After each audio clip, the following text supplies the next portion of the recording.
In today's video, I'm going to teach you how to upload a file to OneDrive and share the link. If you're looking for an easy way to store your files in the cloud and make them accessible to others, OneDrive is a fantastic solution. So let's dive in and walk through these steps one by one to get you started. First things first, make sure you're logged into your Microsoft account. This is the gateway to accessing OneDrive and its full suite of features. If you haven't logged in yet, visit Microsoft's official site and enter your credentials. Once you're logged in, you'll see the app's launcher icon, which looks a bit like a grid of dots in the top left corner of the screen. Clicking on this will open up a menu with the various apps available to you.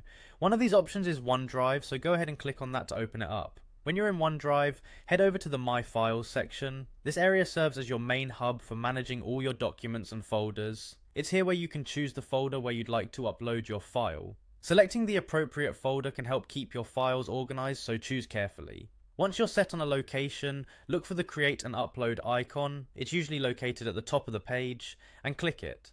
Next, you'll need to choose Files Upload from the drop-down menu. This option allows you to select a file directly from your computer.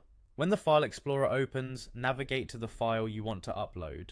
Once you've selected the file, proceed with the upload, and OneDrive will take care of the rest, placing your documents safely in the cloud. Once your file is uploaded, it's time to share it. To do this, click on the file, which will prompt a range of options. Select Share to open the sharing settings. Now pay close attention to the permission settings. You'll see an option labelled Permission. Click this to decide whether you want to allow editing or only viewing. Choosing Can Edit gives the recipient editing rights, which is perfect for collaboration, while Can View ensures they can only see the content of the file, preserving its integrity. After sorting out the permissions, click on Copy Link to get a shareable link. You can paste this link into an email, a chat, or wherever you wish to share it. And there you have it. You've successfully uploaded a file to OneDrive and shared it with ease. Now your document is accessible whenever and wherever you need it, and sharing it with others is as simple as clicking a link. Thank you for watching, and I hope you found this tutorial helpful. Be sure to subscribe for more quick and easy tech guides.